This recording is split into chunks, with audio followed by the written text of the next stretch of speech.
이목사TV의 이경목입니다. 2020년 새해가 되었습니다.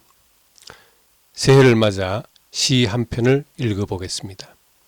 시인 김춘수의 꽃이라는 시입니다. 내가 그의 이름을 불러주기 전에는 그는 다만 하나의 몸짓에 지나지 않았다. 내가 그의 이름을 불러주었을 때 그는 나에게로 와서 꽃이 되었다. 내가 그의 이름을 불러준 것처럼 나의 이 빛깔과 향기에 알맞는 누가 나의 이름을 불러다오. 그에게로 가서 나도 그의 꽃이 되고 싶다. 우리들은 모두 무엇이 되고 싶다. 너는 나에게, 나는 너에게 잊혀지지 않는 하나의 눈짓이 되고 싶다. 1952년 현대문학에 발표된 김춘수 시인의 작품 중에서 세인들에게 가장 많이 알려져 있는 시입니다. 이 시의 주제는 사물의 존재에 대한 인식과 의미 사이의 관계성입니다. 시인은 노래하기를 사물의 존재에 대한 인식은 서로의 관계에서 형성되고 이름을 불러줌으로써 그 의미가 부여된다고 했습니다. 이처럼 이름을 불러준다는 것은 인간의 육체에 영혼을 불어넣는 행위와 같습니다.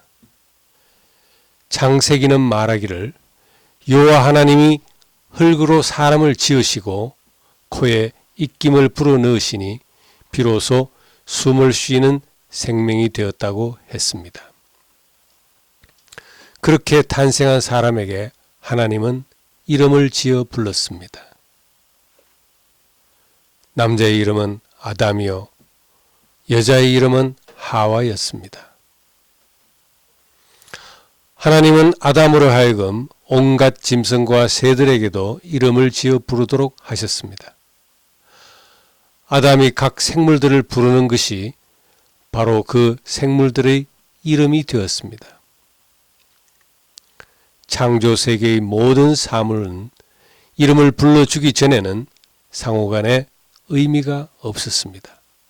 그러나 이름을 불러줌으로써 본질적 가치와 더불어 서로에게 의미 있는 존재가 된 것입니다.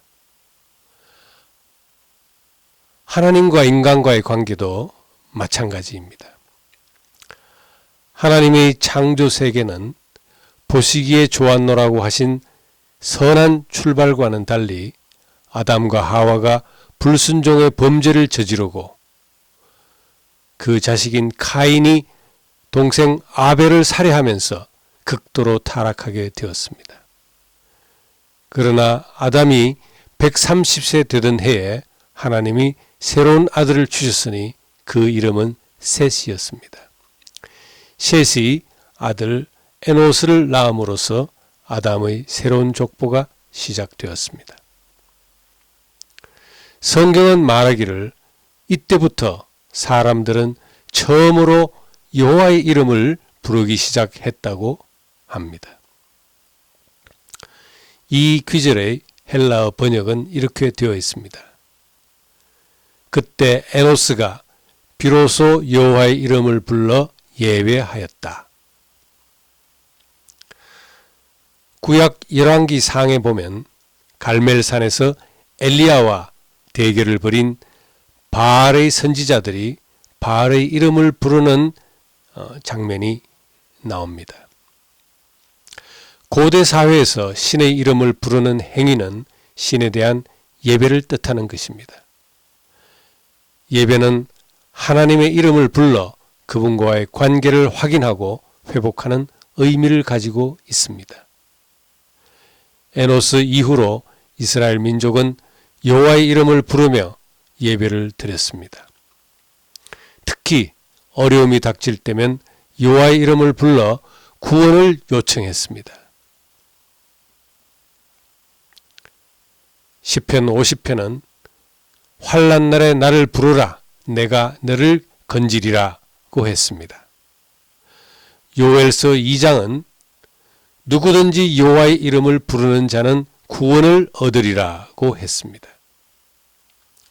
스가랴 13장은 그들이 내 이름을 부르리니 내가 들을 것이라고 했습니다. 이처럼 하나님의 이름을 부르는 구약의 예배 전통은 신약 시대에 이르러 기독교인들에게 계승되었습니다. 요한복음 14장은 이렇게 말하고 있습니다. 너희는 내 이름으로 무엇이든지 구하라. 그리하면 내가 이루어 주리라. 이제 2020년 새해가 시작되었습니다. 우리 다 같이 새해에는 여호와의 이름을 부릅시다. 시련이 닥치면 더욱더 큰 소리로 여호와의 이름을 부릅시다. 그렇게 하면 무엇이든 그분이 들어주실 것입니다. 시청자 여러분, 새해 복 많이 받으십시오. 감사합니다.